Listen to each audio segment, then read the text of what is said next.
BSc को भी बहुत अच्छे से करना है और इधर उधर के चक्कर में मत पड़िएगा और ना ही आप लास्ट टाइम पे गैस पेपर से पढ़ के पास होने के चक्कर में पड़िए, क्योंकि इससे आप कुछ अच्छा ढंग का नहीं कर पाओगे। आपको चीज़ें सीखनी पड़ेंगी, बारीकी से समझनी पड़ेंगी, तब जाके आप लाइफ में कुछ ढंग का कर पाओगे एजुकेशन फील्ड के अंदर। हेलो डियर लर्नर्स, तो आज हम बीएससी 4th सेमेस्टर की फर्स्ट यूनिट आपके लिए लेके आए हैं, रिलेटिविटी एक्सपेरिमेंटल बैकग्राउंड। इसके कुछ टॉपिक्स हमने अपनी फर्स्ट वीडियो में आपको पढ़ा दिए थे। जिन भी स्टूडेंट्स ने वो नहीं देखी है तो प्लीज़ जा करके आप उसको देखिए। आज हमारी नेक्स्ट वीडियो है, उसमें हम लेके आए हैं आपको गैलीलियन ट्रांसफॉर्मेशन। ये भी बहुत ही इंपॉर्टेंट टॉपिक है। गैलीलियन ट्रांसफॉर्मेशन से 1-2 क्वेश्चन बनते हैं और 3 नंबर का भी क्वेश्चन आपके लिए आता है और यहाँ से ऑब्जेक्टिव क्वेश्चन भी बनते हैं, तो इसको बहुत ही अच्छे से समझना है। गैलीलियन ट्रांसफॉर्मेशन होता क्या है? Galilean transformation are used to transform the coordinates of a particle from one inertial frame to another। यानी गैलीलियन ट्रांसफॉर्मेशन के द्वारा हम किसी भी इनर्शियल फ्रेम ऑफ रेफरेंस से किसी दूसरे इनर्शियल फ्रेम ऑफ रेफरेंस में अगर हम किसी पार्टिकल के कोऑर्डिनेट्स को बदलना चाहें तो हम इससे बदल सकते हैं। यहाँ पर हम एक जनरलाइज इक्वेशन निकाल के लाएंगे गैलीलियन ट्रांसफॉर्मेशन की, और उसके द्वारा ही किसी भी इनर्शियल फ्रेम ऑफ रेफरेंस में प्रेजेंट पार्टिकल के जो कोऑर्डिनेट्स होंगे उनका किसी दूसरे फ्रेम ऑफ रेफरेंस के कोऑर्डिनेट्स में हम चेंज करके देखेंगे या उसे कन्वर्ट कर सकते हैं हम। यानी कोऑर्डिनेट्स को कन्वर्ट्स करने के लिए from one frame of reference to another frame of reference we used Galilean transformation. ठीक है, यहाँ पे हमने एक फिगर बनाया है गैलीलियन ट्रांसफॉर्मेशन को एक्सप्लेन करने के लिए। तो गैलीलियन ट्रांसफॉर्मेशन को एक्सप्लेन करने के लिए सबसे पहले आपको पता होना चाहिए फ्रेम ऑफ रेफरेंस के बारे में। फ्रेम ऑफ रेफरेंस के बारे में हम कल आपको बता चुके हैं अपनी पिछली वीडियो में, वो जा करके आप देखिए, बहुत ही अच्छी वीडियो है। तो फ्रेम ऑफ रेफरेंस में हमने बताया था 3 एक्सिस से सराउंडेड वह सिस्टम जिसके द्वारा किसी भी पार्टिकल की पोजीशन को एक्सप्लेन किया जा सके, ये हमारा क्या कहलाता है? Frame of reference. ठीक है, तो यहाँ पे गैलीलियन ट्रांसफॉर्मेशन में हमें क्या करना है? किसी एक फ्रेम ऑफ रेफरेंस में प्रेजेंट पार्टिकल के जो कोऑर्डिनेट्स होंगे उसको किसी दूसरे फ्रेम ऑफ रेफरेंस के सापेक्ष हमें कन्वर्ट करना है या कोऑर्डिनेट्स में चेंज देखना है। तो इसके लिए हम क्या करेंगे? मानेंगे कि 2 फ्रेम ऑफ रेफरेंस हमारे हैं और इनिशियली कैसे हैं? रेस्ट में हैं। ये हमने 2 फ्रेम ऑफ रेफरेंस मान लिए हैं और ये हमारे कैसे हैं? इनिशियली रेस्ट में हैं। ठीक है, एस और एस डैश हमने 2 फ्रेम ऑफ रेफरेंस माने, इनके ओरिजिन्स क्रमशः क्या हो जाएंगे? ओ और ओ डैश। अब ये जो फ्रेम ऑफ रेफरेंस है हमारे एस और एस डैश, ये इनिशियली कैसे हैं? रेस्ट पे हैं। यानी इनके जो ओरिजिन्स होंगे वो कैसे होंगे? कोइंसाइड करेंगे या संपाती होंगे। और इसमें प्रेजेंट जो पार्टिकल पी है इसके लिए भी ओरिजिन से देखने पर जो कोऑर्डिनेट्स होंगे वो और ओ डैश पर स्थित ऑब्जर्वर को जो देखेगा वो कोऑर्डिनेट्स बिल्कुल सेम होंगे। अगर लैंग्वेज में देखें तो हम पहले लिखेंगे let the origin O and O dash of 2 frame S and S dash coincide initially. यानी एस और एस डैश हमने जो फ्रेम ऑफ रेफरेंसेस माने हैं वो प्रारंभ में कैसे होंगे? विरामावस्था में होंगे और उनके जो ओरिजिन्स होंगे, उनके जो मूल बिंदु होंगे वो एक दूसरे को कोइंसाइड करेंगे यानी संपाती होंगे। तब पार्टिकल P के जो कोऑर्डिनेट्स होंगे वो फ्रेम S और फ्रेम S डैश में सेम होंगे। ठीक है, अब हम क्या करेंगे? कुछ टाइम बाद हम मानेंगे कि let O dash be moving with constant velocity b। यानी कौन सा वाला? हमारा O डैश वाला ऑब्जर्वर, O डैश वाला हमारा जो फ्रेम ऑफ रेफरेंस है S डैश, वो मूव करेगा कांस्टेंट वेलोसिटी b से। ठीक है, रिलेटिव टू O। किसके रिलेटिव? O के रिलेटिव, और अलोंग ओ डैश यानी x एक्सिस पर। इस तरह से इसका फिगर बनेगा S हमारा फ्रेम ऑफ रेफरेंस है और इसका ओरिजिन O है। अब जो हमारा S डैश वाला फ्रेम ऑफ रेफरेंस था वो कांस्टेंट वेलोसिटी B से मूव करना शुरू कर दिया है। किस डायरेक्शन में? X डायरेक्शन में। तो पार्टिकल P तो हमारा वही रहेगा, लेकिन जो उसके कोऑर्डिनेट्स होंगे वो अब सेम ना हो करके चेंजेस हो जाएंगे। यानी O पर स्थित ऑब्जर्वर को पॉइंट P के जो कोऑर्डिनेट्स हैं वो आपको लैंग्वेज में लिखना पड़ेगा कि माना O पर स्थित जो ऑब्जर्वर है उसके लिए पॉइंट P पर जो कोऑर्डिनेट्स होंगे वो क्रमशः X, Y, Z और T होंगे। ठीक है, इसी तरह से S dash frame of reference में जो O डैश पर स्थित ऑब्जर्वर होगा उसको जो कोऑर्डिनेट्स आपको नजर आएंगे वो कितने आएंगे? X dash, Y dash, Z dash, T dash. ठीक है, तो ये हमारे कोऑर्डिनेट्स हो गए पॉइंट P के लिए। जब हमारा फ्रेम S डैश S के सापेक्ष कांस्टेंट वेलोसिटी B से X डायरेक्शन में मूव करता है तब हमारे ये सारे कोऑर्डिनेट्स आ गए। अब हम देखेंगे कि इसमें जो पॉइंट O पर स्थित ऑब्जर्वर है उसको पॉइंट P के लिए जो पोजीशन वेक्टर है वो हमें मानना पड़ेगा कितना? R vector. ठीक है, ये हम लैंग्वेज में सब कुछ लिखेंगे, जो आपको हम बता रहे हैं वैसे ही आपको लिखना है। और फ्रेम S डैश में स्थित जो ऑब्जर्वर है O डैश, उसके लिए ये पॉइंट P का पोजीशन वेक्टर क्या हो जाएगा? R dash vector. ठीक है, अब ये जो डिस्टेंस है O से O डैश की वो हम कैसे निकालेंगे? चाल बराबर क्या होता है? चाल बराबर होता है दूरी बटे समय। ठीक है, दूरी बटे समय। तो यहाँ से अगर हम दूरी निकालें या डिस्टेंस निकालें तो डिस्टेंस बराबर क्या हो जाएगा? चाल इंटू में समय। चाल क्या है? b वेलोसिटी से चल रहा है और समय क्या है हमारा? टाइम क्या है? t। तो यहाँ से जो डिस्टेंस आएगी O से O डैश वाली वो कितनी आएगी? bt। इसको हमने लिख लिया है। अब हम क्या करेंगे? अब हम then from triangle O dash p, figure देखिए O डैश P, ये वाला जो ट्रायंगल है इसको लेके चलेंगे। इसमें वेक्टर एडिशन का फार्मूला लगेगा और वहां से हम इसकी वैल्यू निकाल लेंगे R वेक्टर की और R डैश वेक्टर की। तो यहाँ पे फिगर में O डैश में क्या हो जाएगा? OP बराबर, यानी ये और ये जो OP है उसकी वैल्यू किसके बराबर होगी? O डैश और प्लस का O डैश P। तो हम यहाँ पे लिख लेंगे OP बराबर O dash plus O dash P। ये आप फिगर देख करके ट्रायंगल लॉ लगाओगे, वेक्टर एडिशन वाला वहाँ से निकल के आएगा। अब OP की जो वैल्यू है वो फिगर में हमने मानी थी कितनी? R वेक्टर, यानी P की पोजीशन वेक्टर पॉइंट O से ऑब्जर्वर है जो वहाँ से R वेक्टर, और O डैश हमारी क्या है? डिस्टेंस है, जो कि हमने इस फार्मूले से निकाल लिए। ठीक है, तो यहाँ से निकाल लेंगे। तो हमने यहाँ पे रख दी O डैश की जगह B वेक्टर T और O डैश P हमने कितना माना था? R dash vector. ये हमारी क्या थी? पॉइंट P की डिस्टेंस थी O डैश से। तो ये सारी वैल्यूज हम लिख देंगे। अब हमें क्या चाहिए? हमें चाहिए है R डैश वेक्टर। तो ये R वेक्टर आ गया, R डैश वेक्टर निकालोगे तो ये BT जो है वो इधर आएगा, यानी R वेक्टर माइनस BT आ जाएगा। दिस इज जनरलाइज इक्वेशन, ये हमारी व्यापक समीकरण है किसकी? गैलीलियन ट्रांसफॉर्मेशन की। तो ये जो डेरिवेशन है ये आपको बहुत अच्छे से समझना है और बहुत अच्छे से आपको इसकी थ्योरी भी लिखनी है। जो भी मैंने अभी आपको बोला है वो सब थ्योरी में लिखा जाएगा। आप या तो साथ साथ में एक कॉपी पेन ले लीजिए और पॉइंट्स नोट करते हुए चलिए। ठीक है, या आप ऐसा कर सकते हैं, आपको हमारे एप्लीकेशन पर जो भी नोट्स होंगे वो आपको प्रोवाइड हो जाएंगे, तो वहाँ से आप डाउनलोड करके अपने फ़ोन में ही उसको पढ़ सकते हैं। तो आपको एग्ज़ाम की प्रिपरेशन में बहुत सारी हेल्प मिलने वाली है, इसलिए आपको अच्छे से इन चीज़ों को दिमाग में बैठा लेना है, क्योंकि ऑब्जेक्टिव प्रश्न आप जब भी करोगे तो आपके कॉन्सेप्ट्स बिल्कुल क्लियर होने चाहिए, तभी आप ऑब्जेक्टिव क्वेश्चंस को बहुत अच्छे से कर सकते हो। अगर आपके कॉन्सेप्ट ही क्लियर नहीं है तो भैया फिर गड़बड़ हो जाएगी। तो ऑब्जेक्टिव के लिए आपको कॉन्सेप्ट क्लियर रखने हैं, और अगर कॉन्सेप्चुअल पेपर है, आपका थ्योरेटिकल पेपर है, तो भी आपको अपने कॉन्सेप्ट्स क्लियर रखने हैं। और ये की पॉइंट्स जो मैं लिख रहा हूँ इनको भी आप नोट करते जाइए साथ साथ में, और मैं इसको प्रोवाइड भी करा दूंगा आपको। जो भी PDF वगैरह होगी या तो आपको टेलीग्राम पे मिल जाएगी या आपको हमारे एप्लीकेशन पर मिल जाएगी, जो पाठक क्लासेस नाम से है, वहाँ पर आपको सारी चीज़ें प्रोवाइड हो जाएंगी।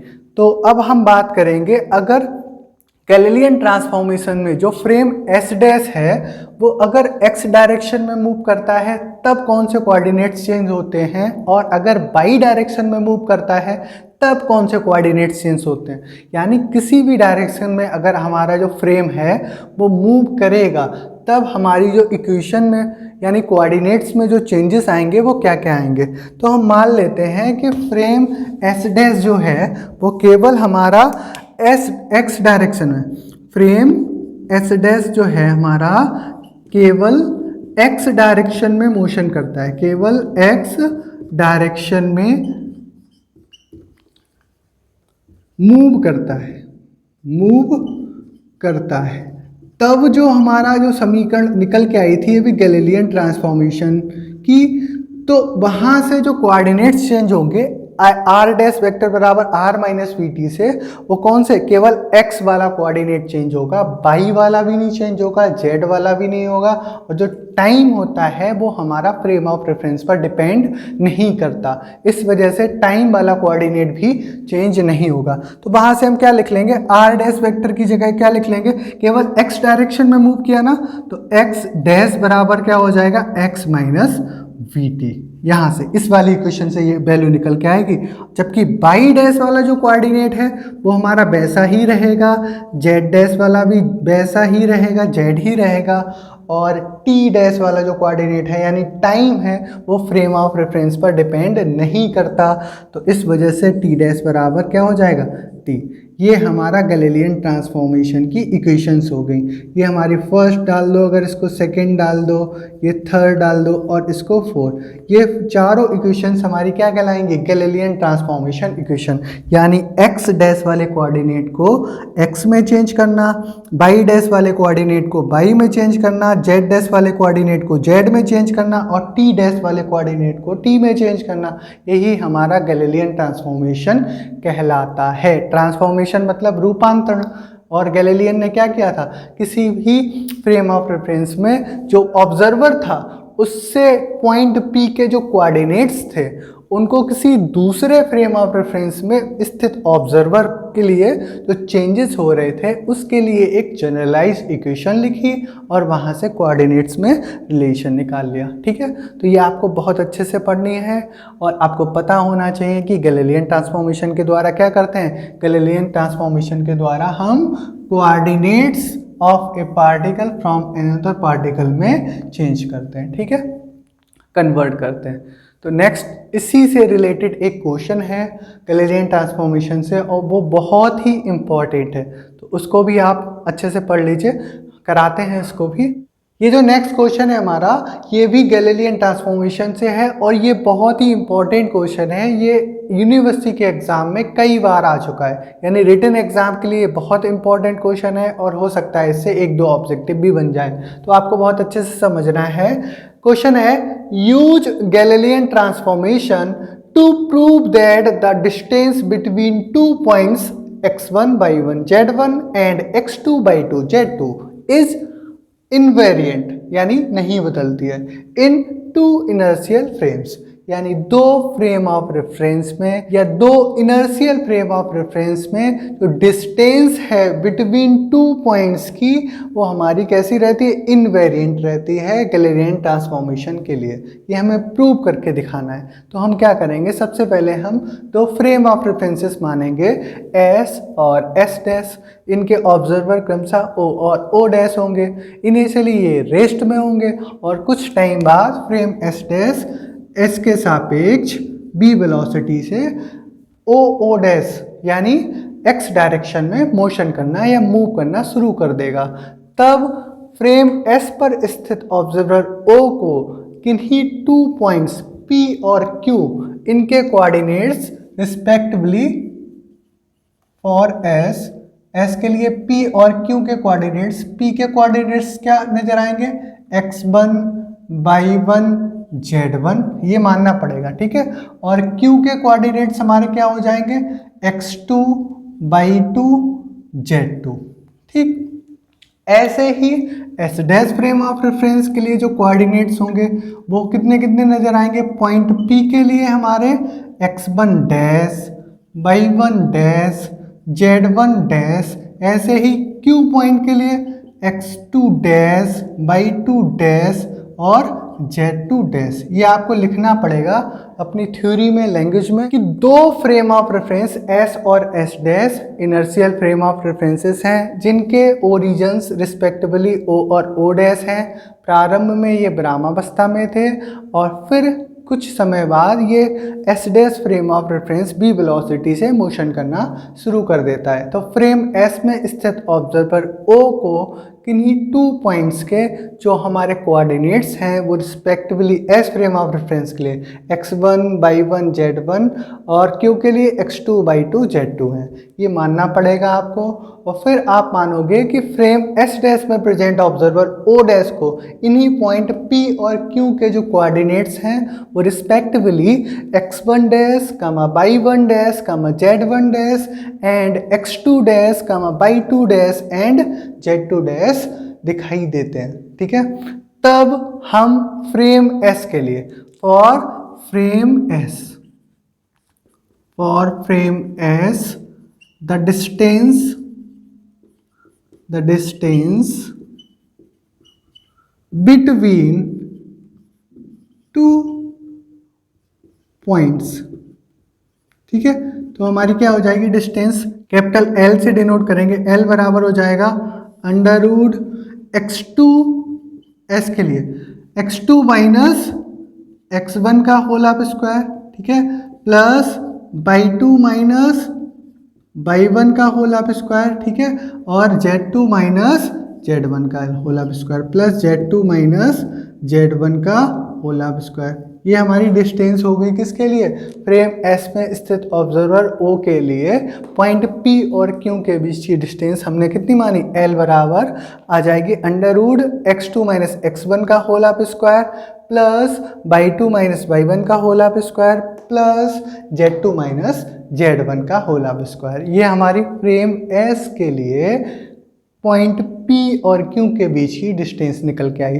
इसी तरह से हम फ्रेम S डैश के लिए पॉइंट P और Q के बीच की डिस्टेंस निकालेंगे। तो for frame S dash the distance between 2 points. अब फ्रेम S डैश के लिए भी हम डिस्टेंस निकालेंगे, हम मान ले रहे हैं इसको, ये क्या है L डैश, तो L डैश बराबर क्या हो जाएगा अंडर रूट, अब हमारे कोऑर्डिनेट्स क्या थे x2 dash minus x1 dash, ठीक है, का whole of square plus y2 dash minus y1 dash का होल ऑफ स्क्वायर, ठीक है, इसी तरह से plus z2 dash minus z1 dash का होल ऑफ स्क्वायर। ये हमारी डिस्टेंस निकल आई L डैश, ठीक है, S dash frame of reference के लिए। अब हमें क्वेश्चन के अकॉर्डिंग गैलीलियन ट्रांसफॉर्मेशन का यूज करना है और इन पॉइंट्स के बीच की डिस्टेंस को इनवेरिएंट प्रूव करके लाना है, यानी हमें L बराबर L डैश लेकर के आना है। तो यूजिंग गैलीलियन ट्रांसफॉर्मेशन